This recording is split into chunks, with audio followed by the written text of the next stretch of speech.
Marcia has developed an identity status paradigm, which has been, or which a great body of research has used to analyze identity development or identity formations.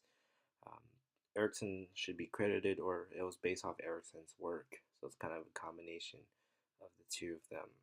So there are four stages, and this should look somewhat familiar to all of you. The fusion, they don't really have a sense of having any choice. They haven't really making a commitment yet. It's kind of free for all. The next is they seem willing to commit to a relevant goal. They usually would kind of please the expectations of others, kind of like listen to what others have to say, and just please them by doing what they want you to do or what they want them to do. Next one is really when a crisis happens, um, but they're kind of like exploring and debating between what they should do. And the last one is they've gone through the crisis and made a commitment towards an identity, and I think that's what we all want, all everyone to achieve is to have an identity. So when it comes to ethnic identity formation, there isn't any empirical study that examines ethnic identity formations in adolescence. However, several models have been developed to further understand ethnic identity development. The first, or the common one, is the multi-group ethnic identity measure, MEIM. Feeney developed it in 1989. It is highly used as a scale that's highly used to study adolescent development. Um, and it's scaled to measure uh, ethnic identity development. The other one is ethnic identity measures. Taylor's and colleagues developed this. This is more specific than MEIM. So MEIM is multi-group ethnic identity measures. Feeney believes ethnicity develops as a process of exploration and commitment. Ethnic identity is a self-constructed internalization of the meaning and implications of a person's group membership based on the person's attitude and feeling towards his or her cultural group, ethnicity, heritage, and racial phenotype. So, Williams and colleagues argue that cognitive development is crucial towards an identity. As youth start to consider their position in and connection to a group, racial or ethnic group orientation is likely dependent on the recognition of the meaning of group identity for opportunity for status and affiliation. So they have to recognize what being in a group really means or really does for them. Other empirical work demonstrated that adolescents have to have a high level of exploration, um, a high level exploration um, relates to a more complex type of thinking. So a lot of the cognitive, this supports Williams and colleagues' argument. Um, Exploration and commitment to an ethnic identity is considered normal in adolescents.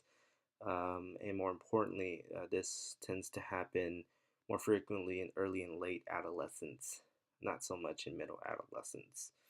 Kang and colleagues found that Asian, Latinos, and white high school students show no group growth in ethnic identity during high school. What was more important was that ethnic identity exploration and sense of belonging to an ethnic group increases when teens hang out with the same race peers. And two, family cohesion also increases ethnic identity. This creates some implications for foster youth since these two kind of criteria don't really fit well or can't really are not really applicable to foster youth. So current practices in foster care is TRA, which is transracial adoption. TRA is a method that is highly controversial, but supporters believe this is a positive experience for foster youth. Foster youth TRA has continued to increase in the last decade. So what transracial adoption is for placing a foster youth with someone else in a different race. And the challenge in our current foster care system is that as we mentioned, ethnic minorities are disproportionately represented in the foster care system. And there's a lack of ethnic minority foster parents. A lot of foster parents are Caucasian, and hence, there's a large number of Caucasian foster parents, and there's a high number of underrepresented students in the foster care system. Hence, we have kind of this model that's developed. Um, Although supporters believe that exposure to diverse cultural experience increased ethnic identity scores, and was found to be a personal was related to personal growth. And so there, like you see, there are advantages and disadvantages to this system. This is currently the system that is in place for foster youth. So ethnic identity was studied by Williams and colleagues who conducted a study.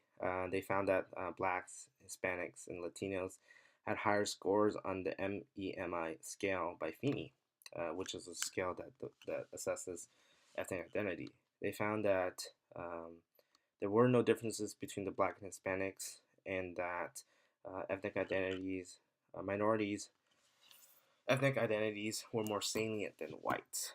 Or more than salient than white. Here's the results. So first, as we can see, their ethnic identity search for Hispanics was 3.3, and for blacks it was 3.4, and for the Caucasian group it was 2.5. So there was suggestion that in the white group or Caucasian group there isn't a lot of any search because they belong to the dominant group. Um, and there's no need to think about race. A lot of researchers think that whites don't really think about race because they're part of the dominant group, whereas blacks and Hispanics are. Being placed in the TRA family is that when you're not the dominant group, or when you're indifferent, you really think about your race. And we go down here to ethnic identity, affirmation, belonging, and commitment. We see 4.1 out of 5 for Hispanics, 4.5 out of 5 for blacks, and 3.8 for whites. And as we can see, Hispanics and blacks have higher scores in both categories. So Hispanics and blacks really reaffirm and commit to their identity in the foster care system with that exposure to other races. And as we can see here, this is continue on with the MEIM scale. We can see here that I have learned more about ethnic traditions while in the foster care system. Um, 3.1 was for Hispanics and 0.22 for blacks. And something that I thought was interesting was that they wished that they could learn more. So Hispanics and blacks wanted to learn more about their race but didn't have the opportunities. They didn't include any statistics about whites because the authors argue that they don't really want to explore about their race. They don't need to learn about their race, or they're not interested in learning about their race. So some key points: blacks and Hispanics have a stronger sense of ethnic identity than whites due to the TRA. Whites also may not, like I said, white also may not think of their race due to them being the dominant groups. Whites don't experience this transracial adoption since the majority of foster parents are of the same race. For the most part, being in foster care does promote ethnic identity development. However, high numbers of placements reduce it. So the most important thing is high placements is a bad thing in terms of ethnic identity development.